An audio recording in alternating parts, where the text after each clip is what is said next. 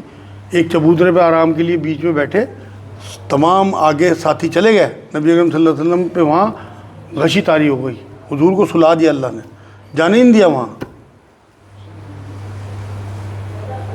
تو جہاں روکنا چاہا وہاں روک دیا، کیونکہ خالق تو وہ ہے نا، اس نے اپنی مرضی سے، کیونکہ قرآن میں اللہ نے کہا یہ اپنی مرضی سے کچھ نہیں کہتے، جو اللہ چاہتا ہے وہ کہتا ہے. کہیں اگر حضور اکرم صلی اللہ علیہ وسلم کی اپنی خواہش، اب وہاں ازواج محترات کے جھگڑے کی وجہ سے انہوں نے شہد کو کہہ دیا تھا کہ اب میں شہد نہیں کھاؤں گا، حالانکہ حرام نہیں کیا تھا، لیکن انہوں نے طے کر لیا تھا کہ اب میں کھاؤں گا نہیں. تو اللہ نے گرفت فرما دی کہ آپ کون ہوتے ہیں، جس چیز کو میں نے آپ کے اوپر حرام نہیں کیا آپ اپنے اوپر حرام کس طرح کر لیں گے. تو وہ معاملہ ہے، یہ کنٹرڈکشن نہیں ہے. ہاں جی، ان کا سوال یہ ہے جیسے روزوں کا فدیہ ہے، کیا نماز کا بھی فدیہ دینا ہے؟ کوئی فدیہ نماز کا نہیں ہے میرے بھائی، یہ لوگوں نے اپنا آپ بنا لیا. یہ تو چیپٹر اس دن بند ہو گیا جس دن سانسیں بند ہو گئیں. اگر وہ توبہ کر کے مرے ہوں گے آپ کے بڑے جنہوں نے نمازیں نہیں پڑھی، تو ان کی نمازیں انشاءاللہ اللہ معاف کر دے گا. اور اگر توبہ نہیں کی ہوگی تب بھی اللہ کے ہاتھ ہے. وہ قرآن میں کہتا ہے کہ شرک کے علاوہ تمام گناہ میں معاف کر سکتا ہوں. پتہ نہیں کون سی چیز اسے پسند آ جائے وہ معاف کر دے. لیکن یہ جو لوگ پیسے دے رہے ہیں، فدیے دے رہے ہیں، نمازیں پڑھ رہے ہیں، ان کے بدلے ہی کچھ نہیں ہے، نہ نبی سے ثابت نہ صحابہ سے ثابت. سفر کی دوری کتنی کلومیٹر ہے کہ روزہ چھوڑنے میں کہا؟ ان کا سوال یہ ہے سفر کی دوری کتنی ہے، روزہ چھوڑ دیں، مسافر کب ہے آدمی؟ نبی نے کوئی دوری نہیں بتائی بھائی سفر کی، نہیں، یہ تو انہوں نے بتائی، ہمارے علماء دین نے. دین وہ ہے جو اللہ رسول دے کے گئے ہمیں. لیکن اگر اے سی ٹرین میں چلا جائے پھر تو دقت نہیں. ارے میں تو جواب وہ دے رہا، اے سی ٹرین کا بھی مسئلہ نہیں ہے. جو چیز رخصت کی ہے وہ اس کا فائدہ اٹھانا ہے. اے سی ٹرین میں بھی آپ مسافر ہو، آپ اے سی ٹرین میں بھی روزہ چھوڑ سکتے ہو، لیکن دوری کوئی نہیں ہے. آپ اپنے علاقے سے نکلے، اگر آپ لمبے سفر پہ جا رہے ہیں، یہ نہ ہونا کہ آپ کیلاش پور جا رہے ہیں اسے آپ سفر گن لو. آپ دلی کا سفر کر رہے ہیں، آپ اے سی ٹرین میں بیٹھے، روزہ چھوڑ دو، بعد میں پورے کر لو اسے گنتی کو. کلومیٹر کوئی نہیں ہے، نبی نے کوئی نہیں بتائی کلومیٹر. 48 میل. ارے یہ جو بتاتے ہیں یہ بتاتے ہیں میرے بھائی، ان کے بتانے سے نہیں کچھ ہوتا. نبی کی بتائی ہوئی کوئی بات بتاؤ نا، ان سے پوچھو نبی نے کہاں دکھایا، دکھاؤ بھائی کوئی حدیث دکھا. اگر کوئی عالم تمہیں حدیث دکھا دے میں فوراً مان لوں گا اسے، لیکن ثبوت کے ساتھ. بخاری کی فلاں صفحہ پہ فلاں حدیث ہے، نبی نے کلومیٹر بتائے، 48 میل بتائے، دکھا دو بھائی. یہ کیسے مان لیں گے سفر؟ یہ سفر ہے، آپ نے کہا کیلاش پور جا رہے ہیں وہ سفر نہیں ہے. ہاں یہ سفر ہاں، تو کس بنیاد میں مان لیں گے؟ آپ کا ذہن، آپ دیکھو مسافر کون ہوتا ہے، اپنے دماغ کے پریشر کے حساب سے مسافر ہوتا ہے آدمی. ساری تیاریاں آپ کیلاش پور کے لیے کوئی تیاری کرو، موٹر سائیکل میں کک مارو گے چل دے، ابھی کر کے آیا بھائی، دلی کے لیے کر کے دکھاؤ اس طرح.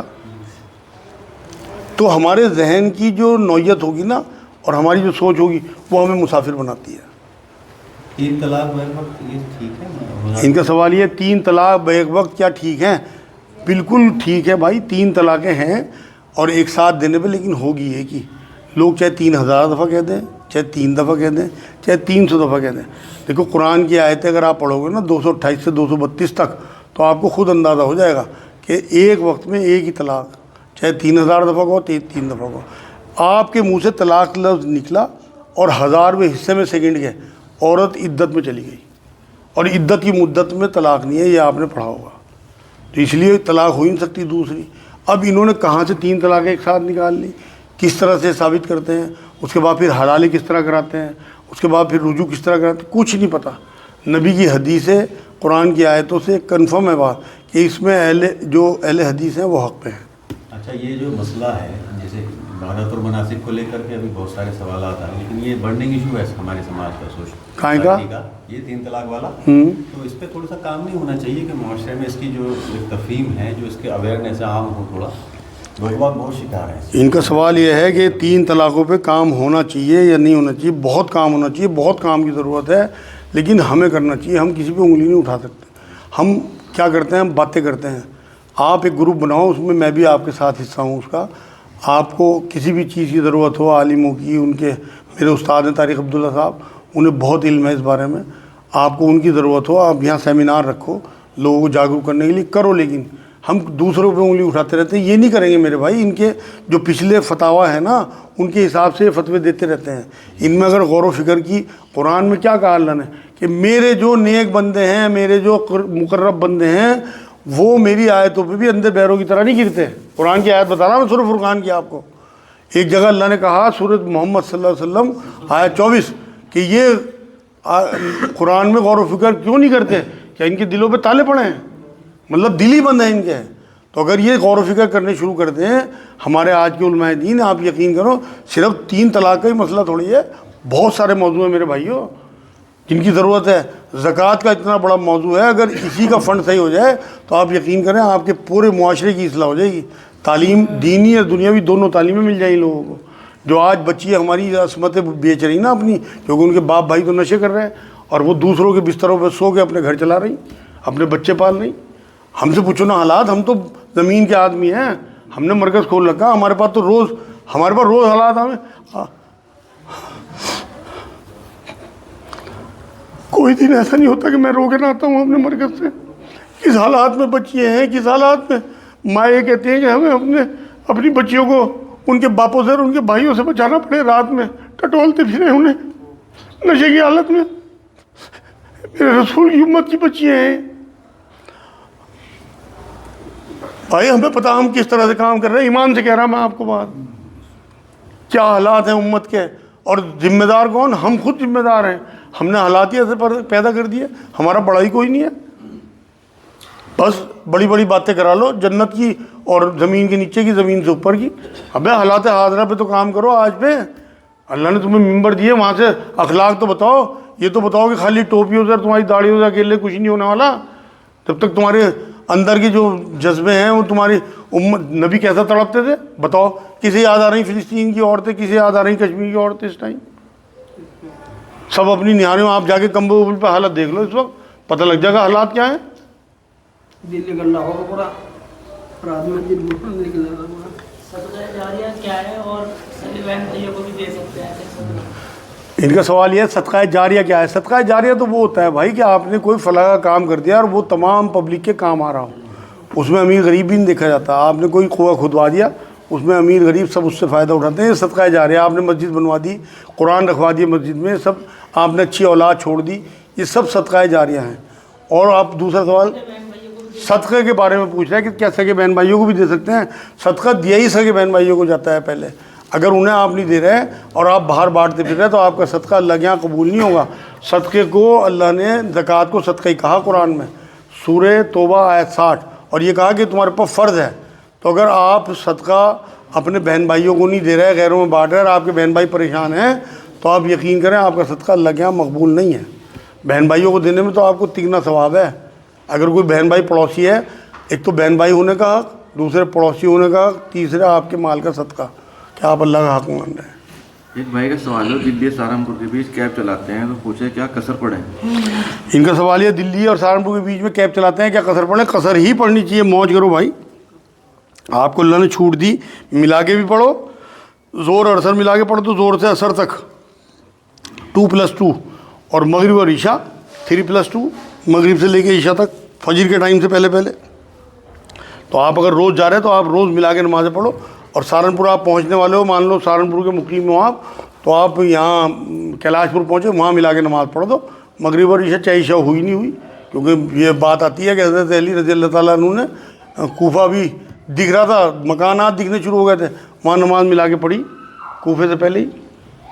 ایک سوال ہے، ایک بزرگ کا آتا ہے کہ ایک ہاتھ میں آگ اور ایک ہاتھ میں پانی، کہ آج میں جنت کو آگ لگا دوں اور دوزخ کی آگ کو بجھا دوں تاکہ ان کے ڈر سے اور اللہ کی محبت ہو. کیا یہ ٹھیک ہے؟ ہاں، حضرت رابعہ بصری اس طرح کی بات میں نے بھی پڑھی بھائی. اور یہ سب جعلی روایتیں ہیں. جب اللہ قرآن میں یہ بات کہہ رہا ہے کہ جنت کو طلب کرو اور دوزخ سے پناہ مانگو، اور نبی اکرم صلی اللہ علیہ وسلم کی احادیث ہیں کہ جنت الفردوس مانگا کرو اللہ سے اور دوزخ سے پناہ مانگا کرو جہاں دوزخ کی آیتیں ہوں، تو ہماری کیا مجال کہ ہم اللہ کی دوزخ کو بجھا دیں اور جنت کو آگ لگا دیں. یہ سب گناہ کی باتیں ہیں. ان جملوں کو اختیار کرنا معاذ اللہ میرے نزدیک دوبارہ دہرانا ہی مت. یہ سب بیکار کی جعلی باتیں ہیں, یہ گناہ کے کام ہیں میرے بھائیوں. سر روزے جمعرات کو اور پیر کے رکھنا ہے یا ویسے بھی؟ ان کا سوال یہ ہے روزہ عام دنوں میں جمعرات اور پیر کا رکھیں یا ویسے بھی جب مرضی رکھ سکتے ہیں. سنت ہے یہ کہ نبی اکرم صلی اللہ علیہ وسلم پیر اور جمعرات کا روزہ رکھتے تھے اور 13, 14, 15 مہینے کے 3 روزے بھی رکھتے تھے ہر مہینے. تو آپ کو جتنی استطاعت اللہ دے تو آپ کسی بھی دن رکھ سکتے ہو. روزہ نفلی روزہ ہے تو وہ بھی نفلی روزہ ہے, بس وہ سنت اختیار کر جائیں گے. نبی نہیں جمعرات, یہ تو پیر اور جمعرات کا پوچھ رہے نا. نہیں مدینے میں تھا تو وہ ہمارے ساتھ تھے, وہ رکھ رہے تھے یہ پیر اور جمعرات کا پوچھ رہے تھے نا. ہاں وہ سارے روزے رکھ رہا تھا وہاں مدینے میں. تو ایک شیخ تھے عالمی تھے وہ عربی, انہوں نے ہم نے کہنا بھائی جس کا روزہ وہ لے لو, ان نے لیا کہ میرا روزہ, تو اسے وہ دھمکا دیا کہ تم منافق ہو. حضور صلی اللہ علیہ وسلم نے پیر کے اور جمعرات کو روزہ رکھا, تو کیسے روزہ رکھا؟ اس نے جمعے کے دن روزہ رکھا ہوگا, جمعے کو تو منع کرا نا, تو اس وجہ سے وہ بات ہوئی. اچھا اگر کوئی مطلب کسی نے منت مان رکھی ہے یا پھر کسی کا کچھ کام ہو اور اتفاقاً وہ جمعہ جائے تو اس دن تو نہیں منع کرایا تھا؟ نہیں, ان کا سوال ہے کسی نے منت مان رکھی اور اس کا کام ہو جائے تو وہ جمعے کی جگہ اگلے دن رکھ دے. بھائی حضور کی باتوں کو پورا کرنا, حضور کی ایک ایک ادا پہ نثار ہوا کرتے تھے صحابہ, وہ کرنا آپ نے. تو فجر کی جو سنتیں چھوٹ جائیں تو لوگ آپ کو بات پڑھیں پہلے. ان کا سوال یہ ہے فجر کی سنتیں, ان کا سوال یہ ہے فجر کی سنتیں پڑھ جائیں چھوٹ جائیں تو طلوع آفتاب سے پہلے پڑھیں یا بعد میں پڑھیں. بھائی پہلے بھی پڑھ سکتے ہیں بعد بھی. ایک روایت یہ ملتی ہے کہ ایک صحابی پڑھ رہے تھے تو حضور نے پلٹ کے پوچھا بھائی کیا دوبارہ نماز پڑھ رہا ہے کہ نہیں؟ حضور میری سنتیں نکل گئی تھی وہ پڑھ رہا ہوں. تو پہلے بھی پڑھ سکتے ہیں بعد میں پڑھ سکتے ہیں, دونوں طریقے سے اجازت ہے. میرا سوال ہے شادی بیاہ میں ڈھول ڈی جے بجتا ہے تو جیسے برائی ہے تو کیسے روکے؟ گولڈ دینا برائی ہے, ڈھول ڈی جے بجاتے ہیں لوگ, ڈھول ہوتی ہے اس سے. ان کا سوال یہ ہے ڈھول باجے جو بجتے ہیں شادیوں میں انہیں کیسے روکیں؟ خود نہ جا کے روک دو, آپ اپنے اوپر اپلائی کرو چیزوں کو, نہ کہ پورے معاشرے پہ. آپ انہیں روک نہیں سکتے کیونکہ آپ اس حدیث پہ دھیان رکھو, حضور نے فرمایا برائی ہوتی دیکھ کے اگر تمہارے اندر ہمت ہو تو ہاتھ سے روکو, نہیں تو زبان سے روکو, نہیں تو دل سے برا جانو. اگر آپ نے ڈھول تماشے وہاں روکنے شروع کرے تو لوگ تشدد پہ اتر جائیں, آپ پہ مار پیٹ کا وہ کر دیں گے. تو اس لیے اسے دل سے برا جانو اور اس شادی میں جاؤ مت. یہی آپ کی طرف سے اس میں جو ہے پھر اللہ سے دعا کرو کہ اللہ بچا لے انہیں, ہمیں بھی. اپنے والد کا یا شیخ کا بزرگ کا ہاتھ پہ بوسہ دینا. ان کا سوال یہ ہے اپنے والد کے یا بزرگ کے ہاتھ پہ بوسہ دینا بالکل ٹھیک ہے. آپ محبت میں اگر کسی کے بوسہ لیتے ہیں جیسے اپنے بچوں کو چومتے ہو ایسے اپنے والد کو اپنی ماں کے ماتھا چومو. عرب میں گیا, میں نے میرے استاد ہیں وسیع اللہ عباس, ان کے گھر میری دعوت ہوئی تو ان کا بچہ جب آیا انجینئر ہے حرم میں, تو اس نے آتے ہی سب سے پہلے اپنے والد صاحب کا ہاتھ چوما, پھر ماتھے پہ بوسہ دیا. میری طبیعت خوش ہو گئی دیکھ کے. میں نے دیکھو بوڑھے باپ کی کیسی توقیر اس آدمی نے کی. تو بالکل یہ تو آپ کی محبت کی علامت ہے, کوئی حرج نہیں. میرے ایک پیر گزرے ہیں یہاں ہردوئی میں, شاہ ابرار الحق صاحب. جب میں گیا ان سے, جب انہوں نے جس دن مجھے بیعت کیا تو وہ لیٹے ہوئے تھے, ایک ٹانگ پہ دوسری ٹانگ رکھی ہوئی تھی, سفید سرخ آدمی تھے بالکل, اور بہت بوڑھے. میرے خیال اس ٹائم میں عمر ان کی 70-80 کے بیچ میں ہوگی. تو میں نے ان کے پیر چومے جا کے, حالانکہ وہ حنفی تھے اور کٹر حنفی, مولانا اشرف علی تھانوی صاحب کے خلیفہ تھے. تو انہوں نے مجھے کہیں نہیں منع کیا, انہیں اندازہ ہو گیا تھا کہ محبت میں چوم رہا, پیر چومے میں نے ان کے. جی جو فضائل درود میں لکھی مسجدوں میں لکھے رہتے ہیں جزا اللہ عنہ صلی اللہ علیہ وسلم وآلہ, اگر یہ کوئی پڑھے گا اس کا ثواب 1000 فرشتے 1000 دن تک لکھیں گے, تو اتنی شارٹ میں ہو جائے گا. ان کا سوال یہ ہے کسی درود کے اس طرح فرشتے لکھتے ہیں, کوئی حرج نہیں, آپ کو تو فائدہ ہے. اب نبی نے فرمایا نہیں کہ میری مسجد میں اس 50,000 نمازوں کا ثواب اور مسجد الحرام میں 1,00,000 کا ثواب. اگر اس طرح درود پڑھنے سے آپ کو ملتا ہے موقع تو آپ تو خوش ہونا چاہیے. آپ کو اس طرح کی حدیثیں اگر ملتی ہیں کوئی حرج نہیں ہے, تو فضائل کی حدیثیں ہیں, بالکل آپ پڑھو. 1000 دن تک اگر زندہ بھی نہ رہا نہ وہ تو پھر تب بھی لکھتے رہیں گے, وہ آپ کو وہاں اوپر فائدہ ہوگا. لیکن آپ مرو گی نہیں انشاءاللہ اس سے پہلے, 1000 دنوں تک لکھتے رہیں گے انشاءاللہ. مما اچھا جی, بس آج کے لیے اتنا کافی ہے. اور اللہم صلی علی